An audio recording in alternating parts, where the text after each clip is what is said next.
నేను అనేది పోతే నువ్వు జీవిస్తావు, నేను అనుకుంటే నువ్వు మరణిస్తావు అని చెప్పి అన్నారు. అది నాకు అర్థం కాలేదండి. ఆ నిమిషం వెళ్ళినప్పుడు ఆ వాక్యం రాసుకున్నాను. నేను ఆయన చెప్పిన మాట నేను రాసుకున్నాను పేపర్ మీద. తర్వాత తరిచి చదువుకున్నాను దాన్ని. ముందైతే అసలు ఏం అర్థం కాల. నేను నువ్వు అనేది ఉంది ఇక్కడ. ఎట్లా అంటే నేను అనే భావన ఎందుకు చెప్తున్నానంటే ఇది కూడా నా మనసులో నాకుందండి. నేను అనేది నాకుంది. నేను వృత్తిరీత్యా లాయర్నండి, ప్రవృత్తిరీత్యా టీచర్ని, చైతన్య స్కూల్లో టీచర్ని. ఈ రెండు చేశాను. నేను అని ఎవరికి చెప్పినా కానీ నువ్వు ఏంటమ్మా మీరు అంటే నేను అడ్వకేట్ నండి, లాయర్నండి, లేకపోతే టీచర్నండి అని చెప్తా. తర్వాత నేను ఆలోచించుకుంటే ఇది నాకు బోధించబడిందండి. దేవుడు నాకు బోధించారు. ఎవరైనా మనం నేను అనుకుంటే జీవించి ఉండలేమండి. నేను అనేది తీసేసుకుంటే మనం బతుకుంటాం, లేకపోతే మరణించినట్టే. జీవం ఉంది మన శరీరంలో, కానీ మరణించినట్టే నేను అనుకునేది. ఈ మాట నేను చెప్పుకుంటా మీకు చెప్తున్నానండి. ఈ అవకాశం ఇచ్చిన ఫాస్టమ్ గారికి, ఫాస్టర్ గారికి నాకు వందనాలు చెప్పుకుంటున్నాను. మీ అందరికి వింటున్న అందరికీ కూడా ఇది దీవెనకరంగా ఉండాలనుకుంటున్నాను. నా సాక్ష్యం అంటే మారిన వాళ్ళందరూ కూడా మారేదట్టు. ఇందాక అమ్మగారు ఒక మాట చెప్పారు. ఇంకా 8 సంవత్సరాల నుంచో అమ్మగారు చెప్తా ఉంటే పెద్దమ్మగారు ఎవరు రావట్లేదు, ఇంకా వస్తున్నారు కానీ చర్చికి రక్షణ పొంది బాప్తిజం తీసుకోవట్లేదని. నేను కూడా అదే స్థితిలో ఉండేదాన్నండి ఇప్పటికి కూడా. ఎందుకంటే నేను చాలా సంవత్సరాల క్రితం, 25 సంవత్సరాల క్రితమే రక్షణ పొందాను, 2000 ముందే. కానీ బాప్తిజం తీసుకోలేదండి. ఒక భయం చేత తీసుకోలే. అమ్మో దేవుల్లో తప్పిపోయి దేవుని నామానికి అవమానం వస్తుందేమో అనే భయం అయితే ఉండేది.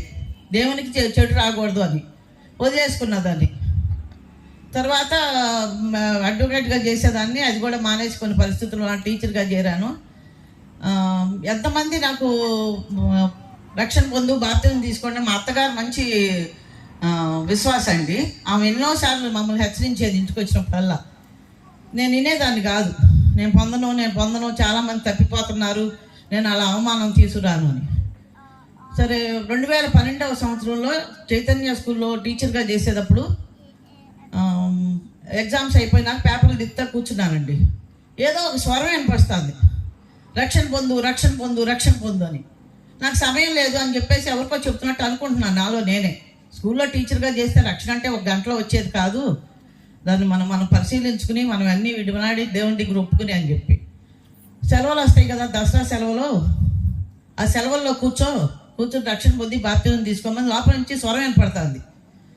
ఇక్కడ ఏంటంటే నేను తర్వాత గమనించుకుంటే ఆ స్వరాన్ని నేను విని లోబడ్డానండి. చాలామంది ఆ స్వరాలు వినపడినా కానీ అది ఏదోలే అనుకుని వదిలేస్తాం. మనలో ఉన్నదే మనం చెప్తా ఉంటుంది. మన దేవుడు చెప్పేది ఏంటంటే ఎక్కడి నుంచో ఎవరి ద్వారానో చెప్పించరు, మనలోనే మనకు వస్తుంది.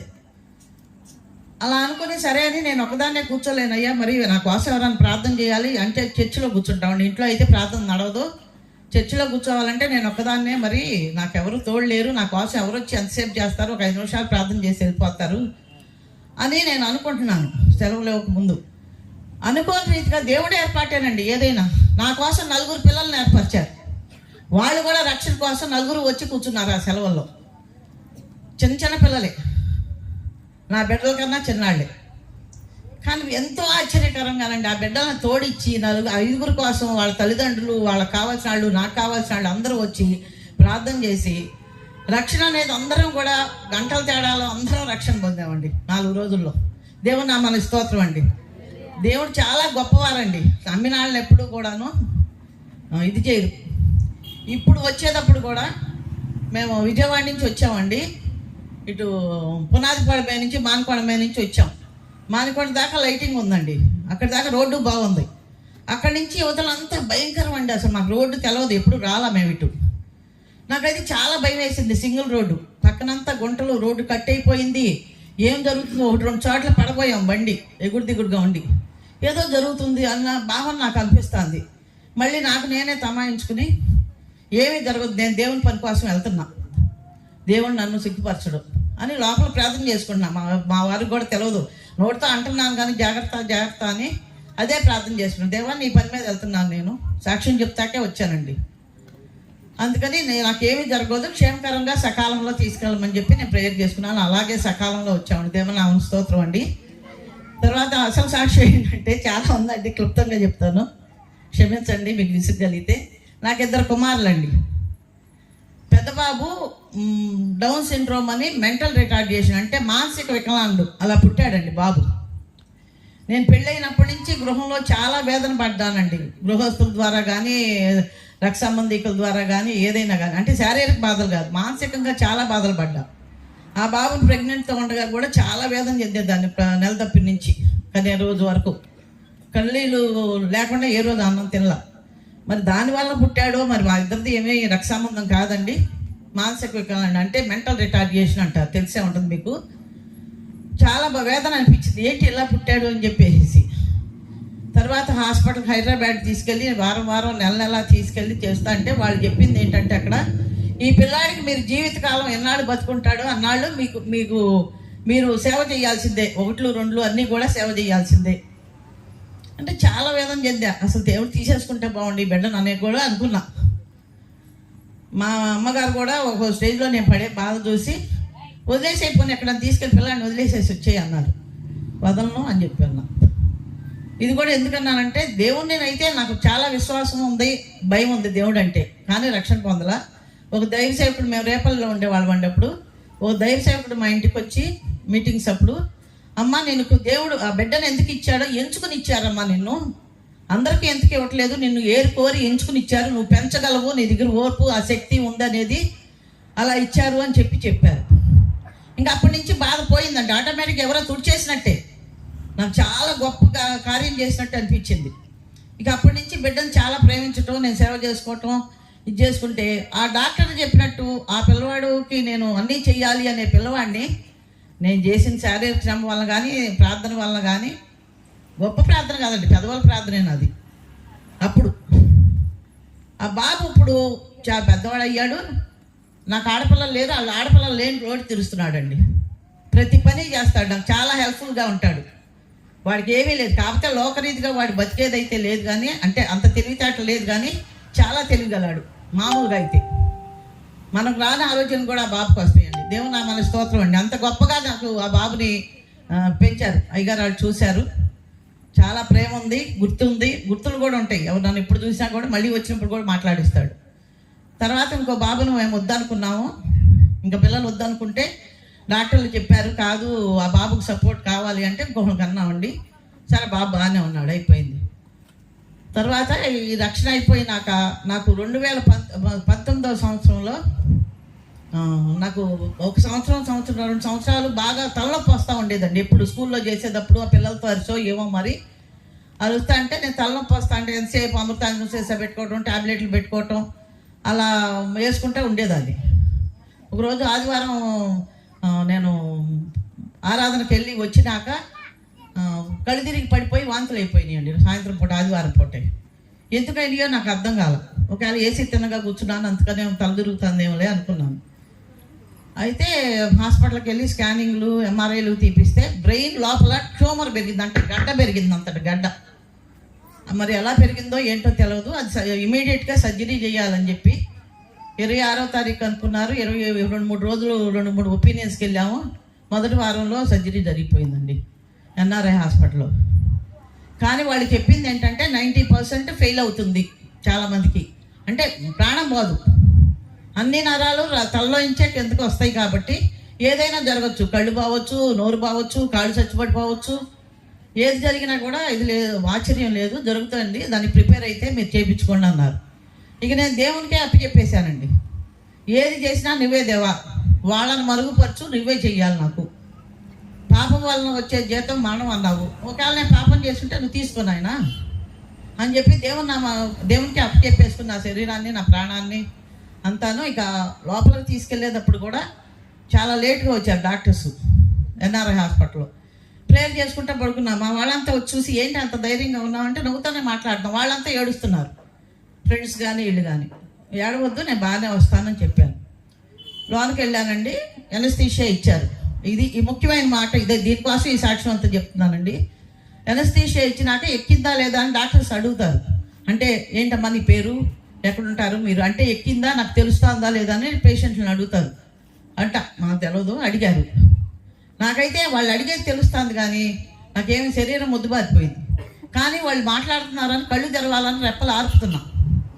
రెక్కలు ఆర్పుతా ఉండగా ఎదురుగా తెల్లగా అండి, నాకు భక్తి నమ్మకం అనమాట. ఆయనే వచ్చేస్తారు నాకు సర్జరీ, డాక్టర్లు అంతా పక్కకి వెళ్ళిపోవటమే. చేతులు అలా ఇవ్వచ్చు కానీ నాకు ఆయనే ప్రభువే వచ్చేసారు. చాలా సక్సెస్ఫుల్గా వాళ్ళు చెప్పింది అసలు ఎక్కడా కూడా ఊరే భయపడతా చెప్పారా, ఏదైనా కమర్షియల్గా చెప్పారా అనిపించిందండి. 3ంటికి తీసుకొస్తే 5ంటికి 6ంటికి వాగేస్తున్నానంట కూర్చుని అన్న ఐసీయూలోనే. లేచి నేను వాష్రూమ్కి కూడా వెళ్ళిపోతానని చెప్తున్నానంట. వాళ్ళు చెప్పింది ఏమీ జరగల, అంత భయపెట్టినందుకు. ఏమన్నా మన స్తోత్రం జరగాలని కాదు కానీ అంత ధైర్యంగా ఉన్నాం అన్నమాట. దేవుడు చేసిన కార్యమేనండి, నా ధైర్యమో కాదు, అది ఏమీ కాదు. తర్వాత ఇక్కడ ఇంకొక సర్జరీ కూడా అలాగే జరిగిందండి. అది క్లుప్తంగా చెప్పేస్తాను. అది కూడా చాలా ప్రాబ్లందే, కానీ చాలా అక్కడే చేశారు. చాలా దేవుడే కృప చూపించి డాక్టర్లకి జ్ఞానం బోధించి చేశారు. మా వారికి 2 సార్లు నేను రక్షణ పొందే కానీ మా వారు పొందలేదండి. ఆయనకు ఒకసారి లైట్ రమేష్ హాస్పిటల్లో జాబ్ చేసేవారు. లైట్గా చోట్ల పడతాం ఇది అవుతా అంటే అక్కడ ఉన్న వాళ్ళే ఎవరో తీసుకెళ్ళి ఈసీజీ తీపిస్తే లైట్గా హార్ట్ స్ట్రోక్ వచ్చిందని చెప్పారు. అప్పటికప్పుడే హాస్పిటల్లో చేర్చి మాకు చెప్పలేదు ఇంటికి. ఫస్ట్ రోజు రాత్రి 12-1 గంట చేసి చెప్పారు. అప్పుడు మా ఫాస్ట్ గారు వచ్చి తెల్లారి ప్రార్థన చేస్తా చెప్పారనమాట. ఏంటండి మీకు అంతకుముందు ఒకసారి 2016లో ఆయనకి యాక్సిడెంట్ అయిందండి. ఇది ముఖ్యమైన సాక్షి అంటే చెప్పకుండా మర్చిపోయాను. ఆయన ట్రావెలింగ్ చేస్తూ ఉండేవారు, క్లాసులు తీసుకుంటూ ఉండేవారు. తమిళనాడు వెళ్ళారండి. తమిళనాడు నుంచి ట్రైన్ రిజర్వేషన్ దొరకపోతే బస్సులో చెన్నై వరకు వచ్చి బస్సుని అక్కడి నుంచే ట్రైన్లో వస్తానని ఫోన్ చేసి చెప్పారు. మార్నింగ్ రావాల్సిన ఆయన ఆఫ్టర్నూన్కి. సరే అని ఊరుకుంటే నేను 12 గంటలకు ఒక ఫోన్ వచ్చిందండి మధ్యాహ్నం. మా ఆడపడి చేసి ఏంటంటే పెద్దాడు ఎక్కడున్నాడు అంటే ఇట్లా వెళ్ళారు, ట్రైన్ మిస్ అయిందంట, ఏదో బస్సుకు వస్తున్నారంట అని చెప్తే పెట్టేశారు. అసలు జరిగింది ఏంటంటే ఆ తమిళనాడు చెన్నైకి కోయంబత్తూరు నుంచి అక్కడి నుంచో రావాలి, స్లీపర్లో వస్తున్నారంటండి. ఫస్ట్ సీట్లో పడుకున్నారంట, అది పైన స్లీపర్లో. మరి ఆ డ్రైవర్కి నిద్ర వచ్చో ఏమో మరి ఆగి ఉన్న లారీని ఒకటి, ఆ లారీలో ఏమున్నాయంటే సువ్వలు ఉన్నాయండి, కన్స్ట్రక్షన్ వాడతారు వెనక సువ్వలు. ఆ సువ్వలు వెనక్కి బయటికి పొడుచుకొచ్చినాయి అని తర్వాత ఎవరో చెప్పారు, మాకైతే తెలియదు. ఆ సువ్వలు కొట్టేశాడు బస్సాడు. ఈయన ఫస్ట్ పడుకుని ఉండటం వలన వెళ్ళి ఎక్కడా డ్యామేజ్ జరగలేదండి. ఫేస్ అంతా కూడాను నజ్జు అయిపోయింది, ఏమీ లేదు. తర్వాత ఫోటోలు తీసి చూపించారు, రక్తపు శుద్ధ, అది ఇంకెక్కడా జరగలేదండి. ఏమి తలకు దెబ్బ తగలా, ఎక్కడా జరగల. ఆయనకి తెలియదు, ఆయన పేరేంటో ఎవరికి తెలియదు. అంటే వాళ్ళు బుక్ చేసిన దాంట్లో ఒక పేరే తెలిసింది, విజయవాడ అని తెలిసింది. అది ఆయన జేబులో మా చుట్టాలు ఎవరికో బాగుండకపోతే దైవ సేవకుడు తమిళియన్ ఉన్నారు, ఆయనతో ప్రార్థన చేపిద్దామని మా అత్తగారి దగ్గర ఒక ఫోన్ నెంబర్ తీసుకుని జేబులో పెట్టుకున్నారు. అదొకటే ఉంది. ఎవరో వెంకటేశ్వరరావు అంట అండి, మీకు తెలిసిన వాళ్ళు ఏమో మరి మీ నెంబర్ ఆ జేబులో ఉంది అంటే మాకెవరో తెలియదండి అన్నారంట. ఆయన మాకు పరిచయం లేదు, ఆయన మా మరిది ద్వారా ఏదో కొంచెం పరిచయం, ఆయనకైతే మేము పరిచయం లేదు. అంటే ఆ డ్రైవర్ ఒక మధ్యలో ఒక ఊరు తీసుకొస్తే అక్కడేమో డాక్టర్లు మేము చూడము, తీసుకెళ్ళిపోండి చెన్నై, చాలా పెద్దగా ఇది, నమ్మకం లేదు ప్రాణం కూడా అన్నారంట. అంటే ఇక అప్పుడు ఇంకా డ్రైవర్కి 108 అతనికి భయం వేసి మళ్ళీ వాళ్ళకే చేశారంట, కదరేసిన ఆయనకేం గుర్తు రావట్లేదంట. వెంకటేశ్వరరావు ఎవరు ఉన్నారు, నాకు తెలిసిన వాళ్ళు ఎవరు లేరంటే వాళ్ళ మిస్సెస్కి ఎక్కడో అనుమానం వచ్చిందంట. పలానా శ్రీనివాసరావు గారి బ్రదర్ పేరు వెంకటేశ్వరరావు అనుకుంటానండి, వాళ్ళు విజయవాడే కదా, ఒకసారి అడగండి అంటే ఆయన ఫోన్ చేస్తే ఆయన ఎత్తలేదంటే వాళ్ళ అమ్మాయికి చేస్తే నిజమేనండి మా పెదనాన్నగారు తమిళనాడులోనే ఉన్నారు అని చెప్తే ఇక అప్పుడు క్రాస్ చెక్ చేసుకుని ఇంకా ఎట్లా అంటే అది దేవునిదేనండి. ఆ దేవుని బిడ్డకు నంబర్ ఉండటము అన్నీ పోయి అది ఒక్కటే ఆగటము, ఆ డ్రైవర్ కూడా వదిలిపెట్టకుండా ఆయనకి పదే ఫోన్ చేశారండి. ఆయనకి ఆవిడ ద్వారా గుర్తు రావటం, తెల్లవారుజాము 4ంటికి 3-4 మధ్యలో వాళ్ళు ప్రేయర్ చేసుకుంటున్నారు లేచి. ఆ టైంలోనండి దేవుని నామాన్ని స్తోత్రం అండి, దేవుడేనండి వాళ్ళ నంబర్ ఉంచటము, ఆ ఫోన్ చేయించడం, ఆ ముందు ఆ డ్రైవర్కి అంత ఓర్పు ఇవ్వటం కూడా దేవుడికి ఇచ్చిందేనండి. ఆ ఎవరో తెలియదు అన్నప్పుడు పెట్టేయకుండా మళ్ళీ చేశారు ఆయన. ఇంక మాకు మధ్యాహ్నం సాయంత్రానికి తెలిసింది. నేను వెళ్ళేపాటికి మీ చెన్నై వెళ్ళేపాటికి రాత్రి 9 ఎంత అయింది, 10 అయిందండి. నేను ట్రైన్లో ఒకటే ప్రార్థన చేసుకున్నా, దేవా నా కళ్ళమ్మటి నీళ్ళు రాకూడదు, నాకు అధైర్యం రాకూడదు, అమ్మ పోతారేమో అనే అధైర్యం రాకూడదు. అలా వచ్చిందంటే అయిపోయినట్టే నాకైతే నా మనసులో అనిపించింది అని ప్రేయర్ చేసుకుంటా ట్రైన్లో కూర్చుని కళ్ళమని నీళ్ళ చుక్క రాలేదండి. అసలు అధైర్యమే లేదు, భయం లేదు అసలు. ఏమైపోతుందని, ఏమవుతుంది ఏమవుదో దేవుడే చూసుకుంటాడు. అది పట్టింటాలకు కూడా అనుకోలేమండి. అలా అనుకున్నానండి. మేము వెళ్ళేపట్టే సర్జరీకి తీసుకెళ్లారు. అప్పుడు ఎలక్షన్స్ రోజులు 7 డాక్టర్లు కలిసి రాత్రి 9 నుంచి తెల్లవారుజామున 5 వరకు అసలు డాక్టర్స్ కూడా దొరకలేదంటండి. ఎవరెవరో పిలిపించి ఆయన కదిరేసిన గారు అని ఆయన మా మరిది గారు చేశారండి. చాలా గ్రాండ్ సక్సెస్ అయిందండి. అసలు ఫేస్ అంతా ఒట్టి రక్తసిద్ధమైన ముద్ద. సినిమాల్లో చూస్తాను నేను, చూశాను నేను, అంతకన్నా ఇప్పుడు చూడలే నేను అట్లాంటిది. వాళ్ళంటే అంత మేకప్లు చేసి పెడతారు. అలా ఉందండి. ఫోటోలు చూస్తే అందరూ చూసిన అందరూ కూడా చర్చిలో కూడా స్క్రీన్ మీద చూపిస్తే అందరూ దడుచుకున్నారండి. అంత భయంకరంగా ఉంది. ఆయనకు 1 వారం రోజుల వరకు ఏం జరిగిందో తెలియదు. నేను ఎలా ఉన్నానంటే హాస్పిటల్లో, చెన్నై హాస్పిటల్లో శవాల గుట్ట మధ్య పడుకున్నానండి. అది ఎలక్షన్స్ రోజులండి. బాగా తాగి అందరూ యాక్సిడెంట్లు చేసుకుని తెల్లవారేసరికి 100-200 పేషెంట్ల మంది రావటం, తెల్లవారేపాటికి ఒక్కొక్కళ్ళు టప్ అని లేచి వెళ్ళిపోవటం, పక్కన పడేయటం శవాలని. వాళ్ళని తీయగానే గొప్పటి పడుకోవటం పైకెక్కి. దుప్పట్లు మార్చే పని లేదు, ఏమీ లేదు. దీనంత వెడల్పులో 2 శవాలంటే ఆ మధ్యలో పడుకున్నాను నేను. మన నిద్రను ఆపుకోలేము కదండి. ఇంకా అప్పటి నుంచి అంటే చావంటే భయం పోయిందండి నాకు. మరణం అంటే భయం పోయింది. 2016 ఏప్రిల్ నుంచి నాకు ఇంతవరకు మరణం అంటే భయం లేదు. ఇక ఎవరు చూసినా లేదు, నాకు వస్తుందని భయం లేదు. దేవుని నామమున స్తోత్రం అండి. మరి అది మంచిదో నాతో చెడ్డదో తెలియదు, కానీ నేను ధైర్యంగా ఉన్నా ఏదైనా కానీ. అలాగే ఇంకొకసారి హార్ట్ అటాక్ వస్తే ఫాస్ట్ గారు చెప్పారు, ఏంటో మిమ్మల్ని హెచ్చరిస్తున్నారేమోనండి దేవుడు, మీరు రక్షణ పొందట్లేదంటే. ఆయన తగ్గిపోయినాక నేను కంపల్సరీ ఫలానా డేట్కి నేను రక్షణ పొందుతానండి, బాప్తిజం తీసుకుంటానని ప్రామిస్ చేశారు. అలాగే తీసుకున్నారు, బాప్తిజం పొందారండి. దేవుని నామమున స్తోత్రం అండి. కానీ పిల్లలైతే ఇంకా రక్షణలోకి రాలేదు. పెద్ద బాబుకి తెలియదు అసలు, ఇంక చిన్న బాబే రావట్లేదు. ఆ బాబు కోసం ప్రార్థన చేయండి. ఇంకా ఉన్నాయండి సాక్ష్యాలు. కాకపోతే ఏంటంటే సమయం చాలా అయిపోతుంది. ఈ సాక్ష్యం చెప్పాలని అక్కడి నుంచి నేను ఇక్కడ దాకా వచ్చానండి.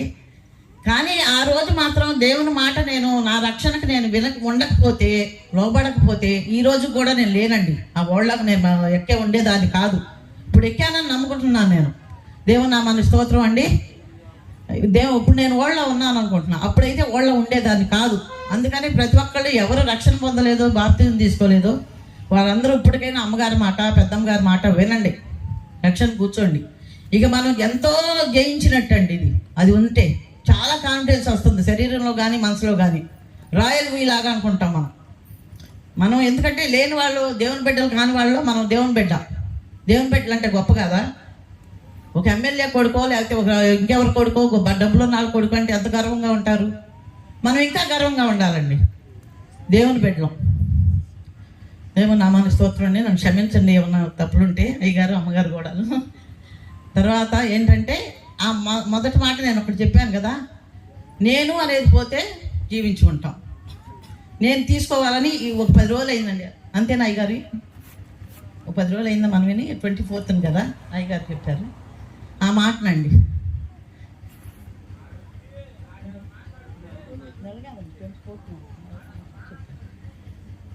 అది మనం నేను అనేది తీసేసుకుందామండి. మనము అనుకుందాము దేవుని బిడ్డలో మనం అందరం గొప్ప ఇది లేదు, అందరం ఒకటే. క్షమించండి ఏమన్నా మా తప్పులుంటే. ఈ చిన్న సాక్ష్యాన్ని దేవుని దీవించగాక. మా కుటుంబం కోసం మీరు, మా పిల్లలిద్దరి పేరు ప్రభుదేవ్, జయదేవ్. పెద్ద బాబు పేరు ప్రభుదేవ్, వాళ్ళ మానసికంగా ఉన్న బాబు. చిన్న బాబు పేరు జయదేవ్. ఈ మధ్యకాలంలో నాకు కొంచెం కాళ్ళు మంటలు వస్తున్నాయండి, కానీ ఎందుకో తగ్గట్లేదు. మరి నేనేమన్నా అవిధేయతలో ఉన్నానేమో, నేనే పరిశీలించుకోవాలి. క్షమించండి. నా కోసం ప్రార్థన చేయండి, మా కుటుంబం కోసం అందరూ. ఇచ్చిన నా సాక్ష్యం దేవుడు దీవించగా. చక్కని సాక్ష్యం చెప్పినటువంటి మరి శేషారత్నం గారికి సంఘం తరపున అలాగే సభ తరపున ప్రత్యేకమైనటువంటి వందనాలు తెలియజేస్తున్నాను. మన దేవుడు గొప్ప దేవుడు. గట్టి దేవుడికి స్తోత్రం చేద్దామా. మన దేవుడు గొప్ప దేవుడు. ఆయన పని మనము చేస్తామని నమ్మినప్పుడు ఎటువంటి భయంకరమైన పరిస్థితుల్లో మనం ఉన్నప్పటికీ కూడా మనల్ని జ్ఞాపకం చేసుకుని పిలిచి ఆయన పని చేయించుకునేటువంటి దేవుడు మన దేవుడు. దేవునికి స్తోత్రం చేద్దామా.